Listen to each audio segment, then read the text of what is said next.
Good morning friends, welcome back to current affair zone. आज है 13 मई और 13 मई 2020 के जितने भी इम्पोर्टेंट करंट अफेयर बनेंगे आज की इस वीडियो में हम डिस्कस करेंगे। करंट अफेयर के सारे ही क्वेश्चन काफ़ी इंपॉर्टेंट हैं, इसलिए वीडियो को शुरू से लेकर एंड तक आप जरूर देखें। साथ ही साथ आज की करंट अफेयर के जो वीडियोज़ हैं उनमें कुछ खास है और एक राज्य के बारे में हम डिटेल में डिस्कस करेंगे। साथ ही साथ करंट अफेयर की वीडियोज़ के एंड में हम एक अंतर्राष्ट्रीय संगठन या फिर इंटरनेशनल ऑर्गेनाइजेशन के बारे में डिस्कस करते हैं, ताकि जो हमारा आरआरबी का टॉपिक है एक इम्पोर्टेंट ऑर्गेनाइजेशन वाला, वो हम साथ के साथ कवर करते चलें। इससे क्या होगा, करंट अफेयर के साथ साथ हमारा स्टैटिक जो पोर्शन है वो भी कवर होता जाएगा। और आज एक वीडियो और अपलोड की जाएगी दिन में, जिसमें आपको बताया जाएगा कि जो एग्ज़ाम कंडक्टिंग एजेंसी है वो अब उसकी बिडिंग या टेंडर कब जारी होगा, तो वो वीडियोस भी आप देखें। पहले हम करंट अफेयर डिस्कस कर लेते हैं। अगर आप पहली बार चैनल पर विजिट कर रहे हैं तो चैनल को सब्सक्राइब जरूर करें, साथ ही साथ बेल बटन को प्रेस करें। सब्सक्राइब इसलिए कर दिया करें क्योंकि चैनल को सपोर्ट की ज़रूरत है, और वीडियोस को अगर आप लाइक करेंगे तो इससे मोटिवेशन मिलता है वीडियोस बनाने का, तो इसलिए लाइक और शेयर ज़रूर किया करें।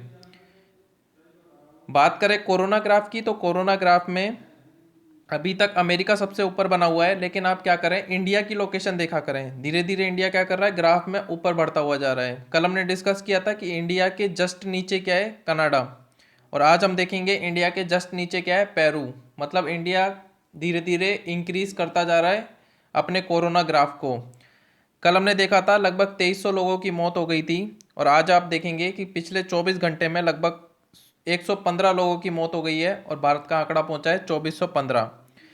एक्टिव केसेस की बात करें तो एक्टिव केसेस वर्तमान में कितने हैं, 47,500, 47,457 इतने एक्टिव केसेस हैं भारत में। कुछ लोगों की रिकवरी भी हुई है, लेकिन ज़्यादा से ज़्यादा एक्टिव केसेस बने हुए हैं। स्टार्टिंग के 4 आपको याद रखने हैं और भारत का स्थान आपको याद रखना है। अमेरिका सबसे ऊपर है, स्पेन, रशिया, यूके, इटली। आपने इटली की पोजीशन देखी होगी, तीसरे से पाँचवें पे आ गई है इटली की पोजीशन। अब सबसे ज़्यादा केसेस कहाँ बढ़ना स्टार्ट हो रहे हैं, रशिया में।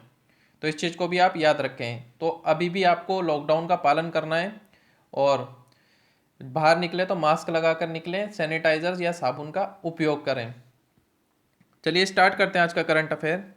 हाल ही में किस राज्य सरकार ने पुणे मुख्यमंत्री जन कल्याण संबल योजना की शुरुआत की है? तो पुणे मुख्यमंत्री जन कल्याण संबल योजना की शुरुआत की है मध्य प्रदेश की सरकार ने। ऑप्शन डी इसका सही होगा।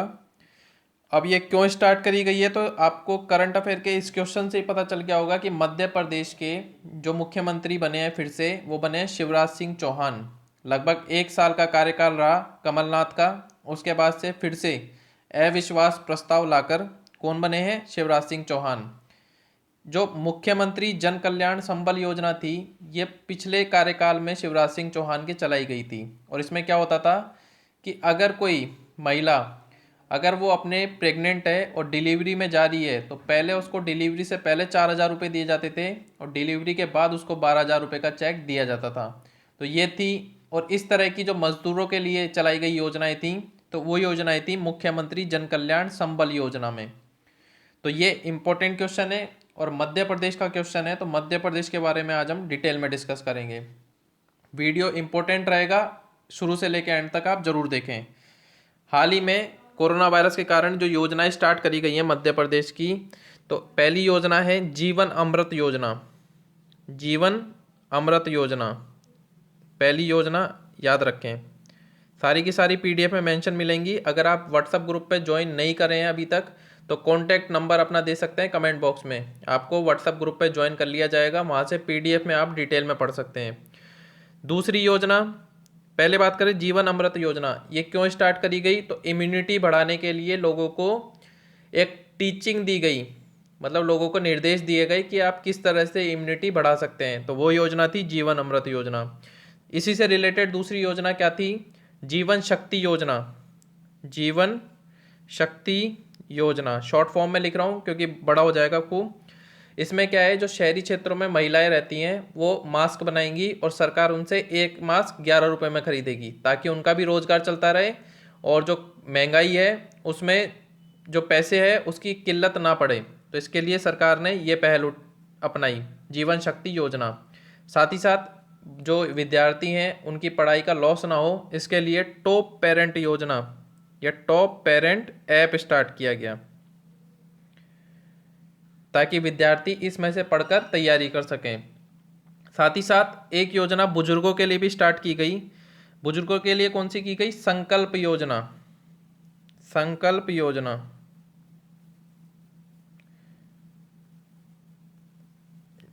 जो 60 साल से ऊपर के जो बुजुर्ग हैं उनको किस तरह से उनकी देखभाल करनी है, किस तरह से उनको सोशल डिस्टेंसिंग सिखानी है, तो ये योजना थी संकल्प योजना। तो ये 5 योजनाएं हो चुकी हैं मुख्यमंत्री जन कल्याण संबल योजना को ऐड करके। तो 5 योजनाएं कहाँ की हैं? मध्य प्रदेश की। तो ये पांचों की पांचों इंपॉर्टेंट है, इसको आप याद रखें। अब बात करें मध्य प्रदेश की, तो मध्य प्रदेश की राजधानी क्या है? भोपाल। और भोपाल से एक क्वेश्चन क्या बनता है कि भोपाल जो गैस कांड हुआ था उसमें कौन सी गैस निकली थी? ये इंपॉर्टेंट क्वेश्चन है, हर एग्जाम में बनता है। तो उसमें निकली थी मिथाइल आइसोसाइनेट। याद रखें, इंपॉर्टेंट है, मिथाइल आइसोसाइनेट।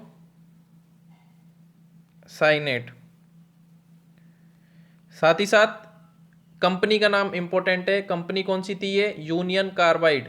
कंपनी इंपॉर्टेंट है, यूनियन कार्बाइड। और इसी से रिलेटेड अभी वर्तमान में करंट अफेयर में क्वेश्चन गया था कि जो विशाखापट्टनम में जो गैस लीक हुई थी जिससे कई लोगों की जान गई थी, वो गैस कौन सी थी? तो वो गैस थी स्टायरीन। स्टायरीन उस गैस का नाम था। गलती ना कर दें एग्जाम में, दोनों में कन्फ्यूजन ना हो, इसके लिए आप पहले से तैयारी रखें। तो स्टायरीन थी वो गैस।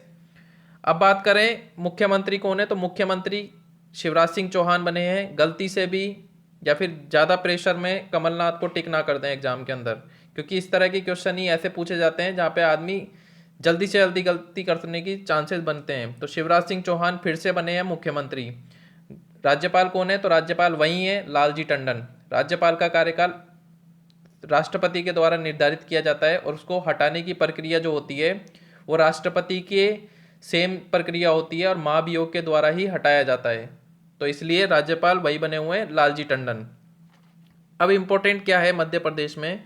तो इम्पोर्टेंट ये है कि सबसे ज़्यादा अगर वन क्षेत्र की बात करें तो एग्जाम में आरआरबी एनटीपीसी में ये क्वेश्चन बना था कि भारत के किस राज्य में सबसे ज़्यादा वन क्षेत्र हैं, मतलब फॉरेस्ट कहाँ पर सबसे ज़्यादा है। तो वन क्षेत्र सबसे ज़्यादा कहाँ है? तो वो है मध्य प्रदेश के अंदर। सबसे ज़्यादा नेशनल पार्क कहाँ है? तो वो है मध्य प्रदेश के अंदर। तो नेशनल पार्क हम डिस्कस कर लेते हैं और पीडीएफ में आपको सारा का सारा मेंशन मिलेगा। बात करें पहला नेशनल पार्क, तो पहला मिलेगा आपको पन्ना। पन्ना नेशनल पार्क इम्पोर्टेंट है। और आपसे ये पूछ ले कि हीरे की सबसे बड़ी खान कहाँ है, तो वो पन्ना है। कहाँ पर स्थित है? मध्य प्रदेश में। दूसरा मिलेगा आपको पेंच। पेंच नेशनल पार्क। तीसरा मिलेगा आपको माधव, इंपॉर्टेंट है, माधव। चौथा मिलेगा आपको बांधवगढ़, ये उससे भी ज़्यादा इंपॉर्टेंट है, एग्जाम में कई बार क्वेश्चन आता है बांधवगढ़ से कि बांधवगढ़ नेशनल पार्क कहाँ स्थित है। चौथा मिलेगा आपको संजय। उसके बाद मिलेगा आपको सतपुड़ा। उसके बाद मिलेगा आपको फासिल, फासिल नेशनल पार्क। और इंग्लिश में अगर आएगा तो इंग्लिश में क्या आएगा? फॉसिल नेशनल पार्क, जिसको इंग्लिश में क्या बोलते हैं? फॉसिल। और उसके बाद कौन सा है सबसे आखिरी में जो सबसे ज़्यादा इंपॉर्टेंट है, वो है कान्हा, कान्हा नेशनल पार्क। तो इस चीज़ को आप याद रखें, ये 8 के 8 हैं और 8 के 8 आपको याद रखने हैं। पहला पेंच, दूसरा पन्ना, तीसरा माधव, चौथा बांधवगढ़, पांचवा संजय, छठा सतपुड़ा, क्योंकि सतपुड़ा की जो रेंजेस हैं वो कहाँ स्थित है? मध्य प्रदेश में। उसके बाद है फॉसिल और उसके बाद है कान्हा। इनके नाम आप याद रखें, यहाँ से क्वेश्चन बन सकता है। साथ ही साथ अब नदियाँ, सबसे ज़्यादा नदियों का उद्गम कहाँ से होता है? तो कहाँ से होता है? मध्य प्रदेश से। इस चीज़ को आप याद रखना, इंपॉर्टेंट है। नदियों के बारे में हम डिस्कस कर लेते हैं। तो नर्मदा नदी, आपको पता होगा कई बार डिस्कस किया हमने नर्मदा नदी। तो नर्मदा कहाँ से निकलती है? अमरकंटक की पहाड़ियों से। और अमरकंटक कहाँ है? मध्य प्रदेश के अंदर। और नर्मदा नदी के कारण ही वहाँ पर कौन सा महोत्सव मनाया जाता है? नर्मदा महोत्सव। करंट अफेयर में हम डिस्कस कर चुके हैं जनवरी में। साथ ही साथ दूसरी नदी निकलती है वहाँ से, ताप्ती नदी, जो कहाँ से निकलती है, बैतूल जिले से। मध्य प्रदेश का एक जिला है बैतूल जिला, वहाँ से निकलती है। तीसरी है बेतवा नदी, जो कहाँ से निकलती है, रायसेन जिले से। उसके बाद है चंबल नदी, जो कहाँ से निकलती है, जनापाव पहाड़ी से। तो ये हो गई 4 नदियाँ। पांचवी नदी है सोन नदी, जो कि गंगा नदी की सहायक नदी है। वो कहाँ से निकलती है, विंध्याचल पर्वत की अमरकंटक पहाड़ियों से। उसके बाद है शिप्रा नदी। आपको एक क्वेश्चन पूछा जाता है कि जो उज्जैन शहर है वो किस नदी के किनारे बसा हुआ है, तो शिप्रा नदी के किनारे बसा हुआ है। तो शिप्रा नदी का उद्गम भी कहाँ से होता है, मध्य प्रदेश के काकरी बरडी पहाड़ी से। उसके बाद है तवा नदी। तवा नदी ये इंपॉर्टेंट है। इस तरह के क्वेश्चन क्या होते हैं, सहायक नदियों से पूछे जाते हैं। तो तवा नदी निकलती है कालीभीत पहाड़ियों से। उसके बाद है टॉन्स नदी, ये इंपॉर्टेंट है। टॉन्स नदी नाम से क्या लगेगा आपको, किसी फॉरेन की नदी है, लेकिन कहाँ से निकलती है, मध्य प्रदेश से। और मध्य प्रदेश में कहाँ, कैमूर पहाड़ियों से। तो ये है टॉन्स नदी। तो ये सारे के सारे फैक्ट्स आपको याद रखने हैं। साथ ही साथ 2 फैक्ट्स और याद रखने हैं। एक तो हो गया नर्मदा महोत्सव, एक हो गया तानसेन महोत्सव। तानसेन महोत्सव, तो तानसेन महोत्सव कहाँ मनाया जाता है, तो ये मनाया जाता है मध्य प्रदेश में। और मध्य प्रदेश के ग्वालियर या जबलपुर, ये आप गूगल पे सर्च करके देख लें, ग्वालियर है या जबलपुर है, यहाँ पर मनाया जाता है तानसेन महोत्सव। साथ ही साथ मध्य प्रदेश से एक चीज़ और आप याद रखें कि यहाँ ही पर आपको मिलेगा खजुराहो का मंदिर मिलेगा, 64 योगिनी मंदिर मिलेगा, लक्ष्मण जी का मंदिर मिलेगा। साथ ही साथ आपको एक किला मिलेगा, जो मिलेगा अजीरगढ़ का किला, अजीरगढ़ का किला। साथ ही साथ एक क्वेश्चन और आप याद रखें कि जो हमारा संसद है, संसद ऐसे होती है, तो ये संसद का निर्माण किस मंदिर के प्रोटोटाइप पर हुआ था, या फिर किस मंदिर की कॉपी की गई थी संसद के निर्माण में, तो ये मंदिर थी 64 योगिनी।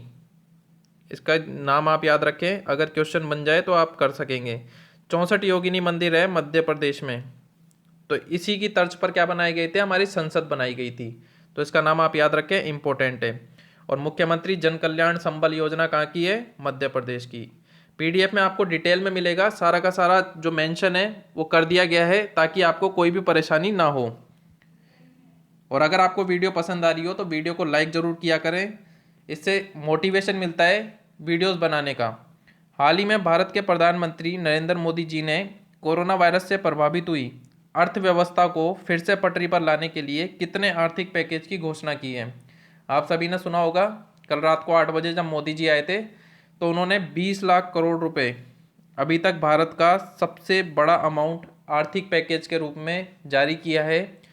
ये हमारी टोटल जो जीडीपी है उसका 10% है। अब आप अंदाज़ा लगा सकते हैं कि कितना बड़ा पैकेज है। टोटल जीडीपी का 10% है ये। 20 लाख करोड़ रुपए इसका फिगर आप याद रखें। और ये किसके लिए बनाया गया है, तो ये जो छोटे व मध्यम वर्गीय व्यापारी होते हैं, जिनका कारोबार अभी बिल्कुल ख़त्म हो चुका है, या फिर जो मजदूर हैं, या फिर जो रेडी पटरी या फिर ठेले वाले हैं, उनके लिए ये पैकेज स्टार्ट किया गया है। मोदी जी ने सिर्फ इतना बताया कि पैकेज इतना है, लेकिन उसकी जो आगे की घोषणा कौन करेगा, तो वो करती है वित्त मंत्री। वित्त मंत्री कौन है, वो है निर्मला सीतारमण। निर्मला सीतारमण से एक क्वेश्चन याद रखें कि पहली पूर्णकालिक महिला वित्त मंत्री कौन है, निर्मला सीतारमण। अगर क्वेश्चन घुमा के पूछ ले कि पहली वित्त मंत्री महिला कौन थी, तो वो थी इंदिरा गांधी। गलती नहीं करनी है, पहली वित्त मंत्री कौन थी, इंदिरा गांधी, लेकिन वो पूर्णकालिक वित्त मंत्री नहीं थी। पहली पूर्णकालिक महिला वित्त मंत्री कौन है, निर्मला सीतारमण। इनका नाम आप याद रखें। और 20 लाख करोड़ रुपए आर्थिक पैकेज के रूप में घोषित किए गए हैं, तो ये इंपॉर्टेंट है, फिगर आप याद रखें। हाल ही में आई रिपोर्ट के अनुसार भारतीय सुंदरवन में बाघों की संख्या बढ़कर कितनी हुई है। तो हाल ही में एक रिपोर्ट जारी की गई है जिसमें बताया गया है कि जो सुंदरवन में बाघ है, आपको पता होगा सबसे ज़्यादा इम्पोर्टेंट कौन से बाघ होते हैं इंडिया के अंदर, कोलकाता के जो बाघ हैं वो सबसे ज़्यादा इम्पोर्टेंट होते हैं। तो जो सुंदरवन में बाघ हैं उनकी संख्या बढ़कर कितनी हो गई है, 96, 96 बाघ हो चुके हैं। इम्पोर्टेंट है, याद रखना। अब बात हो रही है सुंदरवन की, तो सुंदरवन को एक बार हम डिटेल में डिस्कस कर लेते हैं। विश्व का सबसे बड़ा डेल्टा जो होता है वो कहाँ बनाया जाता है? सुंदरवन डेल्टा। और इसका नाम सुंदरवन क्यों पड़ा? तो सुंदरवन जो एरिया है इसमें सुंदरी वृक्ष पाए जाते हैं, इसलिए इसका नाम क्या पड़ा? सुंदरवन पड़ा। साथ ही साथ जो सुंदरवन का डेल्टा बनता है, एग्जाम में क्वेश्चन ये बनता है कि ये कौन सी नदियाँ बनाती हैं, तो नदियाँ बनाती हैं गंगा और ब्रह्मपुत्र। ये सब चीज़ें आपको पता होंगी, लेकिन इम्पोर्टेंट क्या है वो हम डिस्कस कर लेते हैं। जब ये गंगा बांग्लादेश में जाती है तो इसका नाम क्या होता है? इसका नाम होता है पद्मा। ये इम्पोर्टेंट है। और जो ब्रह्मपुत्र जाती है इसका नाम क्या होता है? जमुना। ये दोनों आप याद रखें, इम्पोर्टेंट है।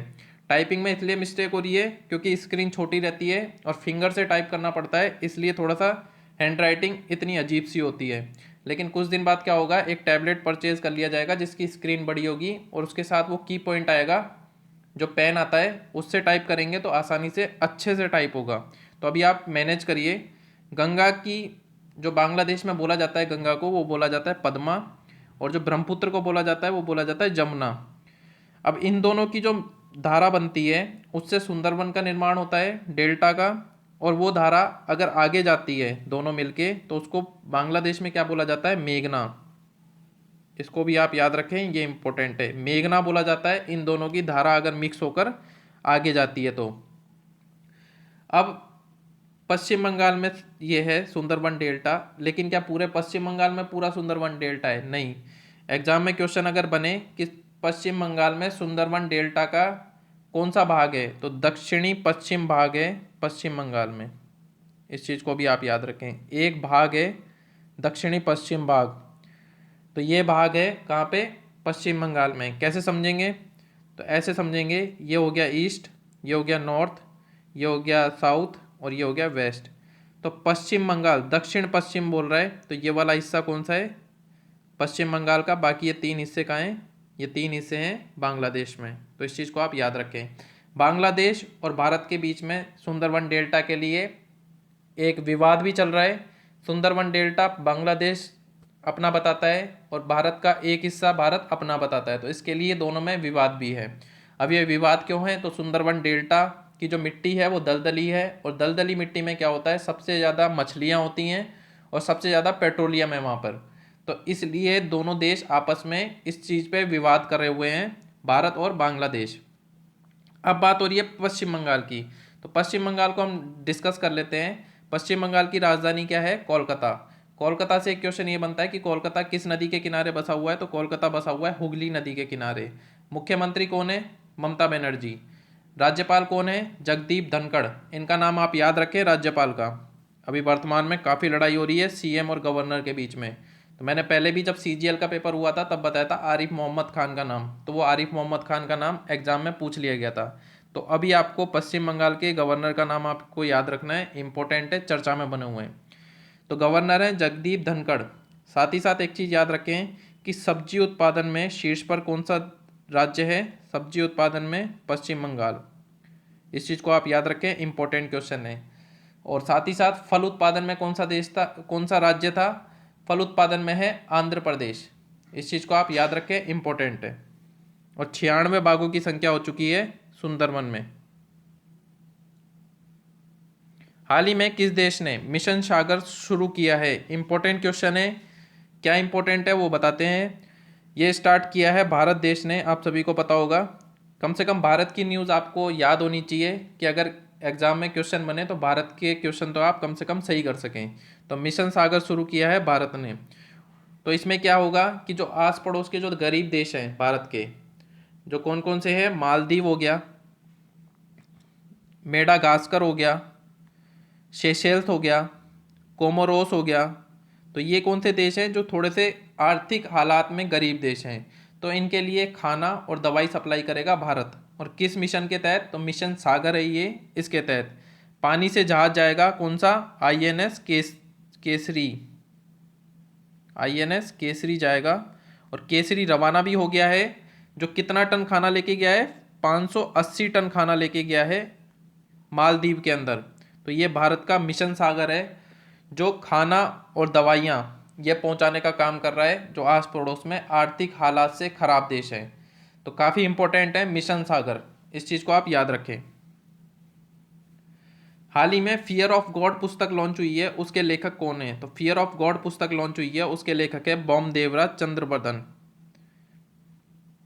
इनका नाम आप याद रखें, ऑप्शन सी सही है। इंपॉर्टेंट पुस्तकों वाले क्वेश्चन आप याद रखें, एग्जाम में क्वेश्चन बन सकता है, और सारे के सारे आप रेगुलर नोट डाउन करेंगे तो एग्जाम के टाइम पे आपको परेशानी भी नहीं होगी। हाल ही में हरिशंकर वासुदेवन का निधन हुआ, वे कौन थे? तो हरिशंकर वासुदेवन का निधन हुआ, ये एक प्रसिद्ध इतिहासकार थे, और सबसे ज़्यादा पुस्तक किस पे लिखते थे? इंडिया और रशिया के ऊपर, जो बीच में संबंध है इंडिया और रूस के बीच में, तो इनके जो संबंध हैं उनके ऊपर सबसे ज़्यादा किताबें लिखते थे। इनका कोरोना वायरस की वजह से निधन हो गया, कोरोना वायरस की वजह से निधन हुआ है, इसलिए इम्पोर्टेंट बनते हैं। इनका नाम आप स्टार मार्क करके नोट डाउन कर लें। इतिहासकार थे हरिशंकर वासुदेवन। हाल ही में श्रम एवं रोजगार मंत्रालय के श्रम ब्यूरो के महानिदेशक का पदभार किसने संभाला है? इंपॉर्टेंट क्वेश्चन है, इसी से रिलेटेड एक क्वेश्चन और बनेगा, वो भी हम डिस्कस करेंगे। तो ये पदभार संभाला है डीपीएस नेगी ने। ऑप्शन सी इसका सही होगा। श्रम एवं रोजगार मंत्रालय के श्रम ब्यूरो के महानिदेशक बने हैं डीपीएस नेगी। इनका नाम ऐसे ही याद रखें, एग्जाम में क्वेश्चन जो ऑप्शन आएगा वो इसी तरह से आएगा, क्योंकि मैंने गूगल पे सर्च किया, इनका कोई फुल नेम नहीं बताया गया, वहाँ पर भी डीपीएस नेगी ही लिखा था, इसलिए आपको ऐसे ही याद करना है। साथ ही साथ आपको एक चीज़ याद रखनी है कि ये तो हो गए श्रम ब्यूरो के महानिदेशक, एक होता है माइनिंग सेक्रेटरी, जिसको हिंदी में बोलते हैं खान सचिव, क्योंकि माइंस होती है ना, खाने जहाँ से हीरा या फिर जवाहरात निकाले जाते हैं, तो वो खान सचिव कौन है? ये क्वेश्चन एग्जाम में बन सकता है, इस चीज़ को आप याद रखें। तो खान सचिव कौन है? सुशील कुमार। इनका नाम आप याद रखें, इंपॉर्टेंट है, किसी ना किसी शिफ्ट में बन जाएगा तो आसानी से एक नंबर आपको मिल जाएगा। हाल ही में किस देश के स्वास्थ्य मंत्री कोरोना पॉजिटिव पाए गए? तो ये इंपॉर्टेंट क्वेश्चन है, स्वास्थ्य मंत्री को ही कोरोना हो गया, तो ये है अफगानिस्तान। अफगानिस्तान के बारे में हम डिटेल में डिस्कस कर लेते हैं, वीडियो बड़ी ना हो इसलिए थोड़ा सा जल्दी कर लेते हैं। अफगानिस्तान की राजधानी है काबुल। अफगानिस्तान की मुद्रा है अफगानी। राष्ट्रपति कौन मिलेंगे आपको? राष्ट्रपति मिलेंगे अशरफ घनी। और स्वास्थ्य मंत्री का नाम आप याद रखें, पहले तो स्वास्थ्य मंत्री का नाम है फिरोजुद्दीन, या आपको पीडीएफ में मिल जाएगा, फिरोज